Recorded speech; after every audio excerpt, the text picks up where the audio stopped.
Assalamu alaikum, good morning, and welcome to News and Views on Salam Media with Shabnam, Palesa, Mohamed standing in for Salailo, wherever in the world you might be from. A warm welcome to you and an informative, engaging, and empowering show. First up, we have Adeshnie Naicker. She is the CEO of Childline KwaZulu-Natal. Adeshnie, thank you for joining us. It's always wonderful to engage you in conversation and to learn about the amazing work that Childline KZN does. Good morning, Shabnam, and thank you for having me. I'm quite excited to be on the show. It's such an honor. We have about 10 to 15 minutes together. So, Adesh, you're now on holiday, but you're not actually on holiday because here you are taking this opportunity to do an interview about the work of Childline KZN. Where does this motivation come from? Where we're so committed that actually we don't take holidays. We do what we can to serve the children, to protect the children, because who else is going to do it? Where does the motivation come from? I think going into this field is really a calling more than a career choice. For me, I've always been passionate about children ever since I was a youngster myself, and I was always out there helping, listening to other kids at school. Even as I um, went into adulthood myself, I was the unofficial counselor in the family, always trying to help people better themselves. And I think that just spurred onto my career choice. And being here today, still working on a holiday, it's just my passion. I It's a festive season. A lot of kids are more vulnerable during this period, and we just want to make Yes. sure that we reach as many as we can. Absolutely. So, for listeners or viewers who may not know Adeshni, what is Childline KZN and how did it begin? So we are a child protection organization established almost 40 years ago. And this was in response to the high number of abuse cases reported at Addington Hospital. What started out as a voluntary service with a small group of people has now grown into a national network of 8 offices. So we pretty much have a branch in almost every province in South Africa.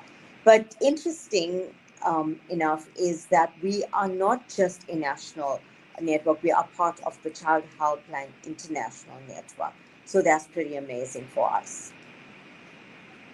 Excellent. And at its heart, how would you describe what is Childline's main purpose?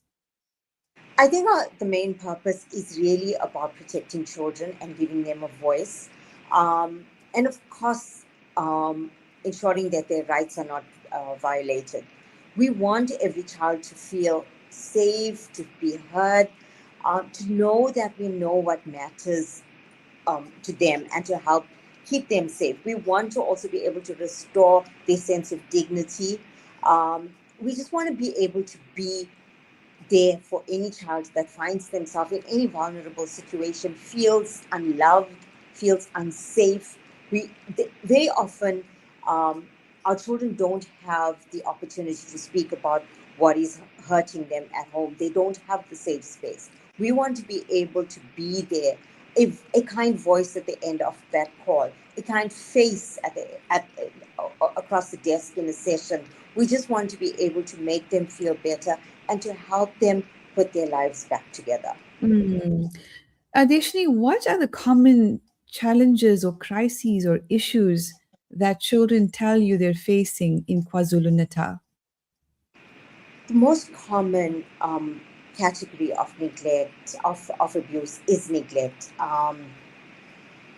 We do crisis intervention. We ensure that the child is, their rights, their basic rights to safety, food, health is not violated.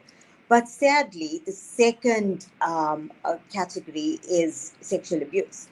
And that is something on a different level where a child needs to be nurtured again. A child needs to be helped to feel safe again in society, because very often the very person that they trust is the perpetrator. So it's a Mm. long um, road to healing. It takes months, it takes years, and that is what we want to do. There's also other forms of neglect: emotional, physical, verbal abuse. Children are also made to work, do duties that they aren't supposed to be doing. And what we do is we work closely with other service providers, SAPs, Department of Education, Department of Health, and various other organizations to ensure that these children are kept safe and their rights are not violated. Absolutely. I mean, just to understand exactly the kind of work the organization does is so important. And we hope that our listeners and viewers will share this conversation to help children that might be experiencing abuse and neglect to know there's somewhere to turn. So, Adesh, I want to talk about the kind of work Childline KZN does on a day to day basis. Take us through that so people get a bird's eye view of what it's like to work at or with Childline KZN. Okay, so our organization has three elements. We have the psychosocial department, we have the helpline, and we have the education and awareness. So let's do a scenario where a call comes in. A call comes in from a child. The child is claiming that they are being sexually abused. Sexual abuse warrants an immediate removal. So on that call, what would happen is that our counselor will take all of the information down, the child's number down, a contact of a reliable person, adult. The counselor will then contact the relevant services, which would be child welfare, as we do not do home visits. They will then contact SAPs to ensure that the child welfare social worker is accompanied. The South African Police Services representative, as well as child welfare, will then go out, assess the situation, find an alternate accommodation for that child with a biological relative. That's always the first choice. If not, find a place of safety. The child will be removed immediately.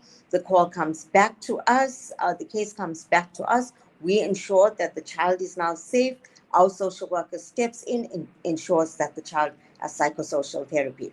So when our social worker steps in, the social worker will make sure that all of the relevant checks are done. The child will be taken to the TCC, where the doctor will see the child, ensure that all of the DNA testing is done. And then our social worker will stay with that child for the next few months until that case goes to court. If it does go to court, because so often it doesn't, prepare the child for court preparation, whilst at the same time ensuring that the child is receiving psychosocial therapy, engage with the family, because families are also affected when something like this happens. And it's pretty much a 6 to 7 month process. And the child will only leave us or stop therapy with us when we feel that the child and the family is equipped to now go out and be on their own. Well, that's a very good understanding of how the process works for people who don't know about it or feel intimidated.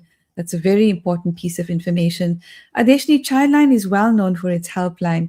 I mean, I remember this helpline going back a really long time, many, many years. Can you tell us about this service that Childline offers in addition to the psychosocial support, etc.?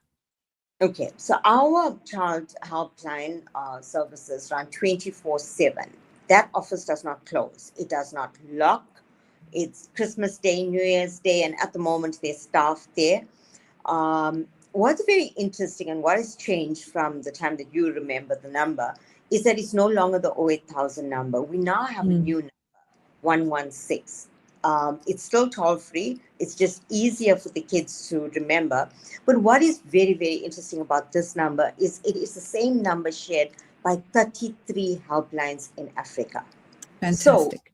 if a child finds themselves trafficked, say, from Botswana to South Africa, the number that they know is 116, and they will dial, they will get through to any of the provinces. If the child finds himself in Cape Town and they dial 116, they're going to get through the Western Cape province. If they find themselves in KZN and they dial that number, they're going to get help. So that is actually changes the ball game quite a bit in the last few years. That what happens then is, if language is a barrier, we are also able to connect in a three-way call to that country. So the country will then assist as Okay. well, and also assist in finding the child's relatives, or somebody that we can now hand the child over to. Hmm. And I would then imagine this would be incredibly helpful in cases where there might be, for example, child trafficking across the continent, to have this uh, this helpline available. absolutely. It really is a game changer in terms of keeping children safe throughout the world. It also connects us as well to the other countries, and Hmm. it what's happening there. But what's also very interesting in the last few years is that um, we have a lot of adults calling in, which is very Hmm. from a few years ago or many years ago, because now adults are actually calling in and asking for advice, asking how to deal with the children, or if they are unable to identify if something is constitutes as abuse, they will call in and they will ask these questions. So that Right. also means that the adults are now starting to notice what is happening around them, and we have a lot of Hmm. calls, community members complaining about children in their communities that they think may be abused. And many years ago, that was not happening. People were very scared of retribution. I mean, we still get that, but things are definitely changing. So, children or families reach Childline in various ways through schools, hospitals, SAPs, or being the police or social workers, but many come in through walk ins or referrals. And of course, your services are completely confidential and always focus on the best interests of the child. But you don't only respond to abuse, you also focus on prevention. What does that look like? Okay, so that's our outreach department, the third element, and or should I say pillar of our organization. So the outreach and awareness team goes out into communities. We go into a lot of schools, rural communities, urban communities as well. Basically, what we do is try to teach people how to identify abuse, adults Hmm. and children. Because remember, a lot of children don't know that what is being done to them is abuse. They think it's the norm because it's been happening for so long. So we teach children and adults how to identify abuse firstly. We then teach them how to report it, because a lot of people don't know how to report it. And then we basically focus on current issues like online bullying, drug abuse, teenage pregnancy, whatever is prevalent in that school or in that area. At that moment, we will focus on it. We also take these stats based on the category of calls that we get, so we know which area has a high rate of teenage pregnancy or bullying in schools, and that's what we focus on. And also, Hmm. we them our number. We put our number out there so people know that we're just a phone call away. Fantastic. So I know you have an incredible team, a small but incredibly dedicated team of qualified social workers and support staff who would know that what we are seeing is increased reporting. And that requires stronger communities, Adeshni, early intervention, education, and all of us taking responsibility to protect children, because it takes a village to raise a child. At the beginning, you talked about heading into the festive season and what this means for children and families with financial stress, alcohol abuse, etc. So Childline is available to assist families. But perhaps lastly, how can the public support Childline KZN? I know there's enormous challenges with funding, and how can help people help Childline to protect our children? I think very importantly, it's like I said, the communities need to step up. Communities need to take notice of what they are doing. Like I said, we are just a phone call away. And I also always say it takes a community to raise a child. For me, I think the important thing is I am asking communities to step up, watch what is happening, look around. Do not look the other way. Don't turn a blind eye. That is the first way that you can help, because by having eyes out in the communities, it makes our work a bit easier, because we have people watching out for the kids as well. In terms of helping, we always require volunteers.